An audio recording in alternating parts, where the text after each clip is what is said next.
And tonight at 6 o'clock, we are remembering the life of Pennsylvania State Corporal Timothy O'Connor. He was shot and killed in the line of duty last night. Thank you for joining us at 6 o'clock. I'm Candace Scalise, and we have team coverage with Yasmin Cowan, Andrew Klein, Maxine Rose, and Grace Ruffalo, bringing us every angle of this tragedy, from what led up to that deadly shooting to how Corporal O'Connor is being remembered. Our team coverage tonight begins with what happened last night. State police say Corporal O'Connor was shot and killed just 10 minutes into responding to a call in Chester County. We are joined by CBS 21's Yasmin Cowan with more on what we know about the events of last night. Yasmin. The fatal event happened here in this neighborhood within a span of 10 minutes. And that tragic situation took the life of Pennsylvania State Police Corporal Timothy O'Connor. Now, this is rattling the Commonwealth as officials are desperate for answers. Just after 8 p.m. Sunday night, Corporal O'Connor was approaching a vehicle authorities say was driving erratically in a quaint neighborhood on Compass Road in Chester County when shots rang out from the driver's side door, hitting the corporal. What I can tell you is that the shooter is a 32-year-old male. Officials say Jesse Nathan Elks killed Corporal O'Connor. Online court documents show he has a history of driving offenses where he pleaded guilty to a traffic violation and was cited a speeding ticket in 2023 in Chester County. A neighbor tells me she heard gunshots and that her and her family immediately bolted down to the ground. Then she says she opened her door and saw the officer's arm dangling from the stretcher. Police confirmed the suspect died from suicide. As for the slain corporal, Pennsylvania Governor Josh Shapiro posted on Facebook hours after the tragedy that O'Connor died at the Paoli Hospital, 34 minutes from the crime scene. And he is a Chester County resident. In the coming days, we are going to be looking into his background. Less than 1 day after O'Connor was killed in the line of duty, Governor Shapiro ordered all U.S. Commonwealth flags to fly at half-staff to honor the fallen hero across PA. This ongoing investigation is being led by Pennsylvania State Police and the Chester County District Attorney's Office. So once we learn more, you will too. Back to you. And we are continuing our team coverage with CBS 21's Andrew Klein, who is learning more about who Corporal O'Connor was. He joins us live in Westchester with the legacy that he is leaving behind. Andrew. Candace, the 40-year-old, leaves behind a wife and a daughter as well as multiple other family members. He was from Chester County and he was bound for law enforcement. A 15-year PSP veteran, Timothy O'Connor Jr., was born to be a first responder. His career in a volunteer fire department working for Westchester Fire Company No. 1 before moving on to the state police force. PSP says O'Connor first enlisted in 2010 and was assigned to Troop J in Avondale. 6 years later, he joined the Criminal Investigation Unit. In March 2022, he was transferred to the Embryville Barracks, and by July of that year, he was promoted to corporal.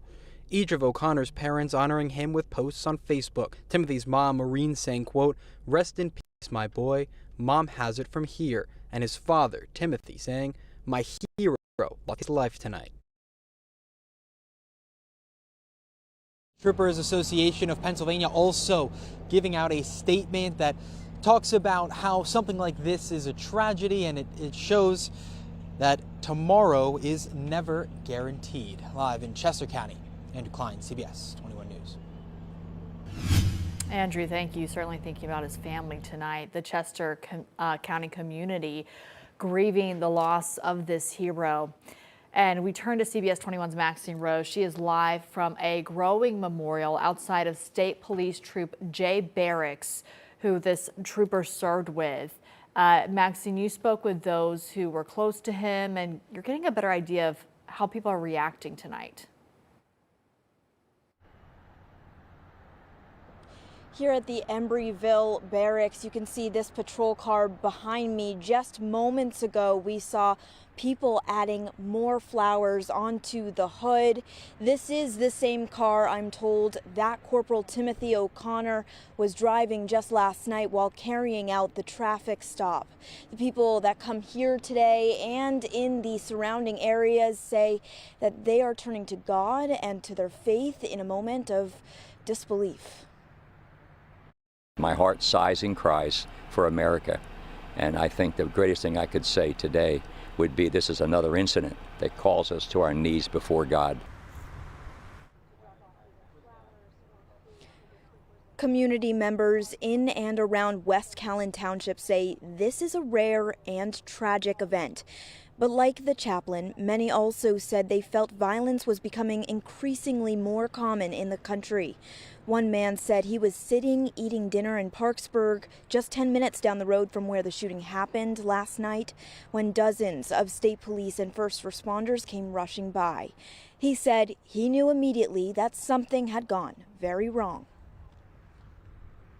And we was curious of what happened, and I told my friend, I said, somebody got shot to see that many cars. It's depressing. I mean, people is strange nowadays. I feel bad for both parties. The world needs a little bit more compassion in all areas.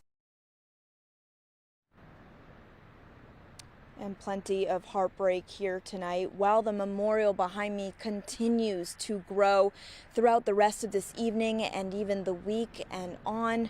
We also know that the flags are left at half-staff, not only here in West Caln, but Honeybrook and the surrounding areas. Reporting in Chester County, I'm Maxine Rose, CBS 21 News.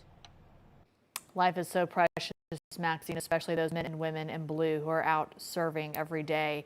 We're going to continue our coverage of the Chester County tragedy on air and online, plus on all of our social media platforms. Later in the show, we're going to check in with CBS 21's Grace Ruffalo with how this shooting could impact some legislative changes in the future. Our team coverage is continuing tonight, and it is the whole Commonwealth right now mourning the loss of State Police Corporal Timothy O'Connor. CBS 21's Grace Ruffalo is continuing our team coverage at the Capitol with how state lawmakers are responding. Well, Candace, we are seeing the weight of this tragedy carry out all the way here in Dauphin County. Governor Josh Shapiro has ordered that all flags be at half-staff, and that includes the one right in front of the Capitol. Lawmakers I spoke to today say that this all too familiar sight is unacceptable and it's time for change. It's becoming way too much of a frequent occurrence, so we're definitely, I think, going to probably find a bipartisan coalition of legislators that are going to want to look to see and assess why this is happening so much. So Representative Madsen tells me the Appropriations Committee was supposed to actually meet with state police today, but that meeting was canceled. When I asked him what specific changes he would like to see, he said it boils down to improving resources for those in need. The question ultimately comes down to what can we do to provide more mental health services for those that are high risk. Obviously, we may have to look at things like red flag laws and how this person acquired the weapon, be it illegally or did they acquire it legally, and see if there could be some common sense gun reform just around when we have high risk individuals that are out in the streets and what we can do to protect law enforcement.